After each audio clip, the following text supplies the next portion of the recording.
बिस्मिल्लाहिर्रहमानिर्रहीम। अस्सलाम वालेकुम। MTH 100 के कोर्स में मैं इकराज़र आपको वेलकम करती हूँ और आज की वीडियो में मैं आपके साथ MTH 100 का कोर्स का टॉपिक नंबर 1 स्टार्ट करने जा रही हूँ। ठीक है, टॉपिक है सेट एंड नंबर सिस्टम्स।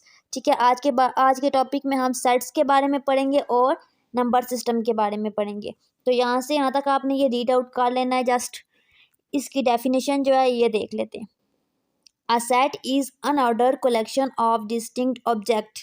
ठीक है, किसी भी डिस्टिंक्ट ऑब्जेक्ट की कलेक्शन को हम सेट कहते हैं। जैसे कि collection of person living in a Lahore.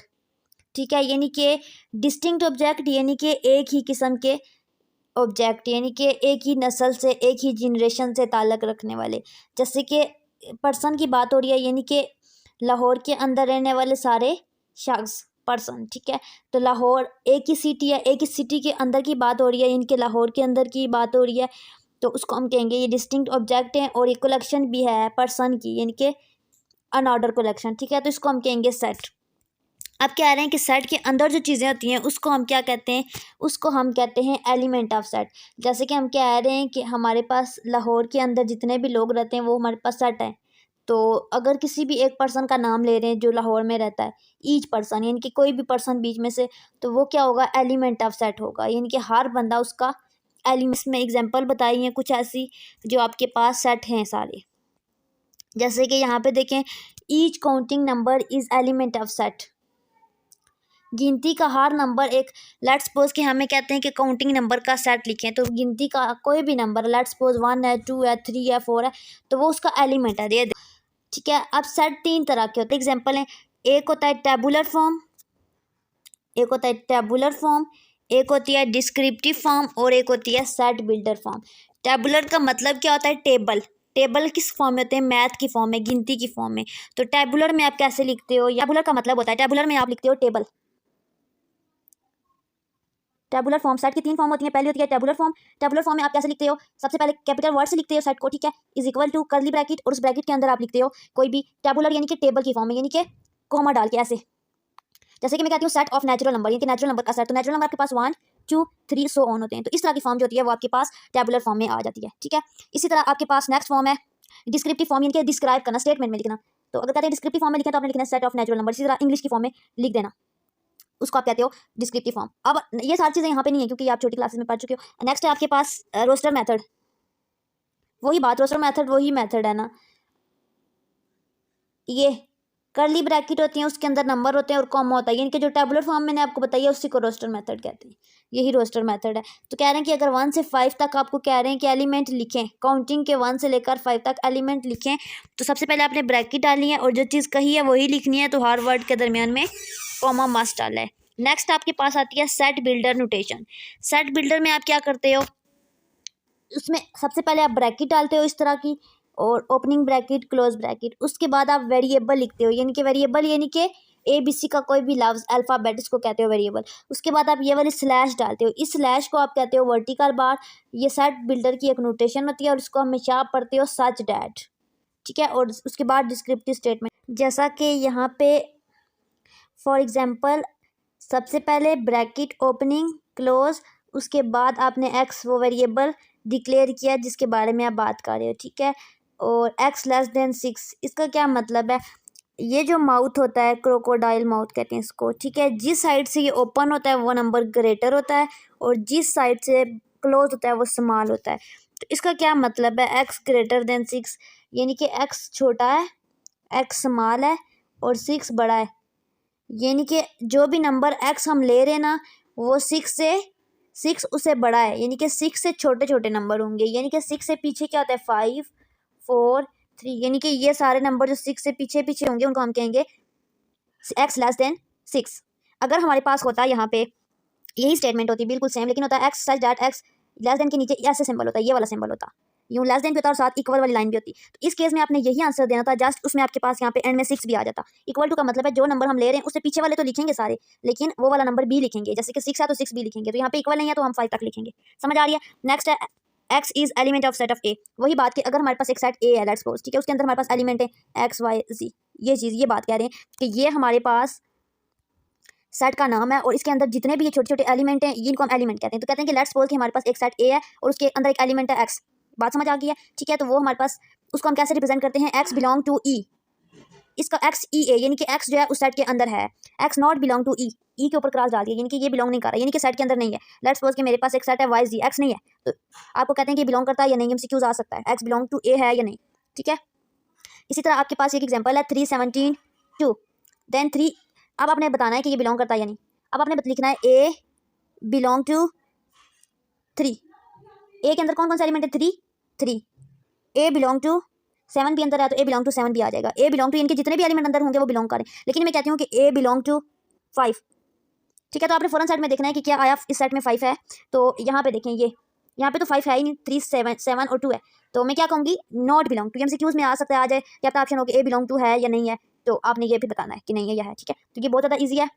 Next आपके पास इफ़ एक्स, अच्छा ये जो सेट की फॉर्म ऊपर लिखी थी ना, ये कौन सी थी, सेट बिल्डर फॉर्म, सॉरी इसको हम कहते हैं टेबुलर फॉर्म, टेबल वाली फॉर्म, लेकिन यहाँ पे आप पढ़ रहे हो रोस्टर मेथड, ये रोस्टर मेथड लिखा हुआ है और ये जो मेथड लिखा हुआ है स्लैश वाला मेथड, और वेरिएबल भी और स्टेटमेंट भी, डिस्क्रिप्टिव भी, तो इसको हम कहते हैं सेट बिल्डर फॉर्म। अब यही बात इसमें क्या कह रहे हैं कि x is a prime number. Prime number वो नंबर होते हैं जिन पे सिर्फ अपना टेबल जाता है, यानी कि किसी भी टेबल को रीड आउट करो तो उसके एंड में जो लफ्ज आता है ना, जैसे 2 1 2, 2 2 4, तो एंड वाला जो वर्ड है वो किसी भी वर्ड पे नहीं जाता। जैसे तो प्राइम नंबर आपके पास जो होते हैं वो मैं आपको लिख के दे देती हूँ यहाँ पे, 1 2 3 5 7 11 13 17 20 19 21 नहीं, और 23 29 सो, मतलब सारे प्राइम नंबर होते हैं। मोस्टली जो आप प्राइम नंबर यूज़ करते हो वो पहले 4 5 ही हर केस में यूज़ होते हैं, मोस्टली यहाँ तक ही, मतलब ये आपको आने चाहिए। अच्छा, कह रहे हैं कि अगर हमारे पास ए इक्वल है एक्स बाय एक्स, यानी कि एक्स वेरिएबल है और प्राइम नंबर की बात हो रही है, यानी कि इस चीज़ की बात हो रही है। पहले आपको ब्रैकेट में लिखकर दे दी जाती थी, अब आपको डिस्क्राइब करके लिख के दे दी गई है। अब आपने क्या करना है, 5 बिलोंग टू ए, आपने बताना है कि ये बात ठीक है, यानी कि जो सेट ए है आपके पास, ये वाला जो सेट ए है,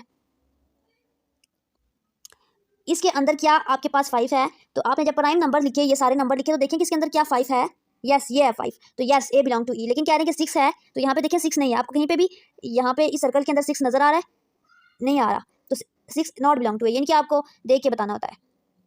नेक्स्ट आपके पास यूनिवर्सल सेट। यूनिवर्सल सेट का क्या मतलब होता है, यूनिवर्सल का मतलब होता है यूनिवर्स, कायनात, पूरी यूनिवर्स, यानी कि ऑल चीज़ें जिसमें आ जाती हैं, set of all thing to a given discussion, मतलब कि जितनी भी ऐसी थिंग जो कि अंडर कंसिडरेशन है उनको हम कहते हैं सेट, और उसको यूनिवर्सल सेट, और उसको हम कैपिटल यू से रिप्रेजेंट करते हैं। इस तरह एमसीक्यूज आ जाता है कि capital you represented by universal set. तो ये चीज़ें आपने छोटी छोटी चीज़ें भी आपने नहीं छोड़नी, आपके एमसीक्यूज इन्हीं छोटी छोटी चीज़ों से ही बनते हैं। मिसाल के तौर पर we are dealing with all students enrolled at the Vijay university. ठीक है, हम हर उस स्टूडेंट की बात करें कि जो विजय यूनिवर्सिटी का स्टूडेंट है, यानी कि विजय यूनिवर्सिटी के एक एक चीज़ की बात करें पूरी की, तो वो हमारे पास पूरा आ जाता है यूनिवर्सल सेट। मतलब कि पूरा विजय यूनिवर्सिटी का ये यूनिवर्सल सेट, इनकी पूरी यूनिवर्स के नाते, इनकी पूरी सिस्टम की बात हो रही है। अब उसमें आ जाता है ए सेट की बात हो रही है, उसको अगर हम तोड़ें तो कंप्यूटर के स्टूडेंट इलाग कर दिए, फर्स्ट ईयर के इलाग कर दिए, सेकंड ईयर के इलाग कर दिए, तो ये इसके छोटे छोटे पार्ट बन गए। इन पार्ट्स को हम कहते हैं सबसेट। ठीक है, अब नेक्स्ट है सबसेट। क्या होता है, a subset is a set of, set A is subset of B. आपके पास पहले एक सेट के बारे में पढ़ा था, अब आप 2 सेट के बारे में पढ़ोगे, एक सेट ए एक सेट बी। अब आपने बताना है कि एक सेट ए जो है वो बी का सबसेट कब होगा, जब भी ए सबसेट होगा बी का, तो आपने लिखना है ए और बी, यानी कि जो भी 2 सेट किसी के सबसेट होते हैं ना, तो आपने इस तरह से यू सा डाल के और नीचे लाइन लगानी है। एक तो आपने ये पढ़ा था ना, लेस देन इक्वल टू, ये और चीज़ है, ये देखिए ये इसकी शेप यू है। ठीक है, ये डिफरेंट चीज़ें, तो इस चीज़ को आप कहते हो, इसको पढ़ते कैसे हो, A is subset of B, यानी कि A is subset of B, तो ये सबसेट का सिंबल है, यानी कि every element of A is element of B. Next is if A is not subset of B, यानी कि जब ए बी का सबसेट नहीं होगा तो आपने सबसेट के ऊपर यूं क्रॉस डाल देना है, यानी कि ये सबसेट नहीं है। अच्छा, इक्वल सेट का मतलब होता है two set A and B. अब हमारे पास 2 सेट आ गए, ठीक है, आर इक्वल कब इक्वल होते हैं, जब ए सबसेट ऑफ बी होता है और बी सबसेट ऑफ ए, यानी कि ए बी का सबसेट होता है और बी भी ए का सबसेट होता है। If two set A and B are equal, A and B are equal. यहाँ पे इंटरसेक्शन की बात आ गई। नेक्स्ट, इंटरसेक्शन का मतलब होता है ये दो, इसमें भी 2 सेट होते हैं ए और बी, और इसमें ये वाला सिंबल लिखते हैं, इसको हम कहते हैं इंटरसेक्शन ऑफ बी। ठीक है, इसमें हम करते हैं क्या, इंटरसेक्शन में हमारे पास 2 सेट हैं। लेट्स सपोज कि हमारे पास एक सेट है ए, ये ए सेट है, ये एक सेट है बी। अब इसका इंटरसेक्शन निकालना, सबसे पहले ए सेट लिखेंगे और ए लिखेंगे और बी लिखेंगे और दरमियान में इंटरसेक्शन का सिंबल डालेंगे। ये इंटरसेक्शन का सिंबल है, उल्टा यूज होता है। अब इंटरसेक्शन में आप देखते हो कि आया सेट ए में ऐसी कौन सी चीज़ है जो ए में भी है बी में भी है, तो इसका पहला एलिमेंट है 3, यहाँ पे भी है, यहाँ पे भी है। नेक्स्ट, इसमें कौन सा कॉमन है, जो कि कॉमन है, तो यहाँ पे इसके अलावा है कॉमन 6 है, यहाँ पे भी, यहाँ पे भी 6 है। उसके अलावा जितने एलिमेंट है वो डिफरेंट है, तो जो कॉमन एलिमेंट है वो इसका इंटरसेक्शन होता है, तो 3 6 इसकी इंटरसेक्शन है। यूनियन में आप क्या करते हो, ये है यूनियन, इसमें भी 2 सेट की यूनियन निकालनी है, तो आपने ए और बी 2 सेट लिखे और दरमियान में यू लिखा, इसको हम यूनियन कहते हैं। ठीक है, और इसमें आप क्या करते हो, सारे एलिमेंट लिखते हो। लेट्स सपोज कि आपके पास वही ऊपर वाली ही एग्जांपल है, ठीक है। अब ए सेट है, बी सेट है, अब आपने इसका यूनियन निकालना है तो ए यू बी लिखना है और इज इक्वल टू आप अपने सेट के अंदर वो सारे एलिमेंट लिखने हैं जो इसमें भी हूँ और जो इसमें भी हूँ, लेकिन कॉमन कोई भी वर्ड अगर रिपीट हो रहा है तो वो एक ही दफ़ा लिखना है। जैसे कि अगर यहाँ पे 6 है और यहाँ पे भी 6 है तो आपने 2 दफ़ा 6 नहीं लिखना, एक ही दफ़ा लिखना है। तो इसका पहला आंसर आएगा 1, फिर 2, इसको ऑर्डर वाइज लिखना है, 3 और यहाँ पे 4 है तो 4 भी आएगा और फिर 5 भी, 6 भी, यानी कि 1 से लेकर 6 तक सारे एलिमेंट आ जाएंगे, all element present in both sets. Next है अलजेब्रा की कुछ प्रॉपर्टीज हैं यूनियन इंटरसेक्शन के हवाले से, ठीक है, कि अगर आप दो सेट की इंटरसेक्शन निकाल रहे हो, ठीक है, तो अगर पहला वाला सेट ए है दूसरा बी है, तो अगर आप बी वाले सेट को पहले रखो और ए वाले सेट को बाद में रखो तो आपके पास तब भी आंसर सेम आता है, इक्वल आता है। और ये प्रॉपर्टी क्या होती है यूनियन के केस में भी, इंटरसेक्शन के केस में भी। तो इस प्रॉपर्टी को आप कहते हो कम्यूटेटिव, यानी कि ऑर्डर चेंज कर दो, दो नंबरों का, दो सेट का आप ऑर्डर चेंज कर दो, पहले वाले को दूसरे नंबर पे रखो, दूसरे वाले को पहले में, उसका यूनियन लो या इंटरसेक्शन लो, आंसर इक्वल आए तो उसको कहते हो कम्यूटेटिव लॉ। नेक्स्ट है एसोसिएटिव लॉ में होता है 3 चीज़ें आ जाती हैं। तो अगर आप 3 चीज़ों का यूनियन लेते हो, 3 सेट आ गए, ठीक है, ए बी सी, तो ज़ाहिर आप 2 को डील करना सीख रहे हो तो पहले 2 सॉल्व करोगे। तो कह रहे हैं कि पहले अगर इन 2 को सॉल्व करो या फिर पहले वाले को बाद में करो, इन 2 को सॉल्व करो तो आंसर दोनों का इक्वल आ जाए, ठीक है, इंटरसेक्शन के केस में भी और यूनियन के केस में भी। तो इसको आप कहते हो एसोसिएटिव लॉ। नेक्स्ट है आपके पास डिस्ट्रीब्यूटिव, डिस्ट्रीब्यूट का मतलब होता है इला करना, ठीक है। तो यूनियन एंड इंटरसेक्शन, डिस्ट्रीब्यूटिव में आप 2 चीज़ें इकट्ठे आ जाएंगी, यूनियन और इंटरसेक्शन, तो इनको आपने इला करना होता है। तो आपके पास A intersection B union C था, इनके 3 सेट हैं ए बी सी, पहली जगह पे इंटरसेक्शन लगा हुआ है, दूसरी जगह पे यूनियन लगा हुआ है। तो जब आप इस ए को, ठीक है, जब आप इस ए को और इंटरसेक्शन को पूरी ब्रैकेट के साथ मल्टीप्लाई करोगे तो पहले क्या होगा, सबसे पहले तो ये जो ए है, ए इंटरसेक्शन ये बी के साथ मल्टीप्लाई होगा तो ये ए इंटरसेक्शन बी बन जाएगा और दरमियान वाला यूनियन एज इट इज आ जाएगा यहाँ पे, और फिर ये वाला ए इंटरसेक्शन सी के साथ होगा तो ये ए इंटरसेक्शन सी बन जाएगा, ठीक है। इसी तरह आप ये कर सकते हो यूनियन के लिए भी, इंटरसेक्शन के लिए भी। उसके अलावा इसकी एक ये प्रॉपर्टी है कि अगर आप ए का यूनियन ले रहे हो किसी भी सेट 5 के साथ तो आपका आंसर ए ही आता है, ठीक है। 5 का मतलब होता है खाली सेट। अब एक सेट है 1 2 3 कोई भी काउंटिंग है, गिनती का कोई भी नंबर है, अब आप उसको 0 के साथ जब यूनियन ले रहे हो, एक सेट खाली है तो उसका आंसर वही सेट आता है। लेकिन अगर आप इंटरसेक्शन लोगे तो 0 आएगा, क्यों? क्योंकि इंटरसेक्शन में आप कॉमन लिखते हो, ज़ाहिर है एक सेट में 0 होंगे तो दूसरे में जो भी नंबर हो कॉमन तो कुछ भी नहीं है, सेम तो कुछ भी नहीं है दोनों में मिलता जुलता, तो फिर 5 आ जाएगा। इसी तरह अगर आप एक सेट का उसी के साथ यूनियन लो, यानी कि उसी सेट को 2 दफ़ा लिख के यूनियन लो तो आपके पास वही सेट ए आ जाएगा, और अगर इंटरसेक्शन लो तो तब भी आपके पास ए आ जाएगा। यानी कि ये जो प्रॉपर्टीज है इसमें से बहुत ज़्यादा एमसीक्यू क्वेश्चन आपके आएंगे, इस तरह की प्रॉपर्टी दे देंगे, ठीक है। इनमें से ए यूनियन ए किसके इक्वल होता है, ए इंटरसेक्शन ए किसके इक्वल होता है, या फिर ए यूनियन 5 किसके इक्वल होता है, या ये चीज़ किसके इक्वल होती है, या पूछेंगे क्या डिस्ट्रीब्यूटिव प्रॉपर्टी होल्ड करती है सेट्स में, सेट के यूनियन के केस में, इंटरसेक्शन की, तो ये आपने सारी अच्छे से याद करनी है। नेक्स्ट है नंबर सिस्टम।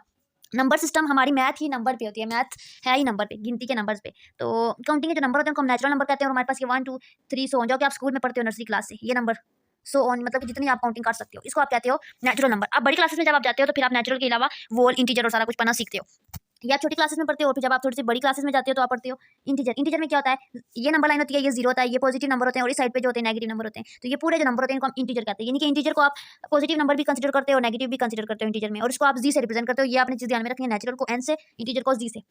उसके बाद आता है रैशनल नंबर। रैशनल नंबर ऐसे नंबर है जिनको पी और क्यू की फॉर्म में लिख सकते हैं, यानी कि एक नंबर जिसको हम डिवाइड कर सकते हैं तो डिवीजन की फॉर्म में लिख सकते हैं, उसको हम कहते हैं रैशनल नंबर। 2/3 जैसे हो गया, -3/1/2 और 0.3333, that can be written as a ratio of 2 integer, ठीक है। और ऐसे नंबर जो कि लिखे जा सकते हैं उसको कहते हैं रैशनल नंबर, और ऐसे नंबर जो कि can't be written as fraction. Fraction का मतलब भी वही होता है कि डिवीजन की फॉर्म में यूं डिवाइड करके एक नंबर ऊपर एक नंबर नीचे अगर लिख सकते हैं तो रैशनल है, अगर नहीं लिख सकते तो इरेशनल है। उसकी खास बात है कि क्यू जो है वो इक्वल होता है रैशनल और इरेशनल का यूनियन। अच्छा, इसमें 2 केस होते हैं रैशनल में, एक रिपीटिंग डेसिमल कि जब हम पी और क्यू की फॉर्म में लिखते हैं, जैसे 2/3 की फॉर्म में लिखते हैं, ठीक है, तो उसका जो आंसर आता है उसमें डेसिमल रिपीट होता है। जैसे 2/3 इसको कैलकुलेटर में कैलकुलेट करो या कोई भी नंबर आप कैलकुलेट करो तो आपके पास आंसर इस फॉर्म में है 0.3333, यानी कि पॉइंट के बाद जो नंबर है वो बार बार रिपीट हो रहे हैं, 3 था फिर 3 था फिर 3 था, तो इसको आप कहते हैं रिपीटिंग डेसिमल हूँ। टर्मिनेटिंग डेसिमल, टर्मिनेटिंग डेसिमल मतलब कि खत्म हो जाए। जैसे अक्सर हम कैलकुलेटर में कैलकुलेशन करते हैं तो हमारे पास आंसर आता है 0.1 2 3 4 5 6, मतलब कि आंसर बहुत लेंथी चला जाता है। ये होते हैं नॉन टर्मिनेटिंग, और टर्मिनेटिंग हमारे पास कैलकुलेटर में आंसर आता है 0.23 इस तरह का। ये टर्मिनेट यानी कि टर्मिनेट इनके एंड आ जाता है, जिसका टर्मिनेट टूट जाते हैं, ठीक है। और ये सारे रैशनल नंबर होते हैं, इंटीजर और आल्सो रैशनल नंबर। तो कह रहे हैं कि जो इंटीजर होते हैं, जो जी होता है, इनके जो ये नंबर होते हैं सारे ये वाले, ये भी रैशनल नंबर में ही आते हैं। एमसीक्यूज आ सकता है कि is integer rational number, yes no, या रैशनल नंबर कौन से होते हैं, कोई भी नंबर देके आपको पूछ सकते हैं।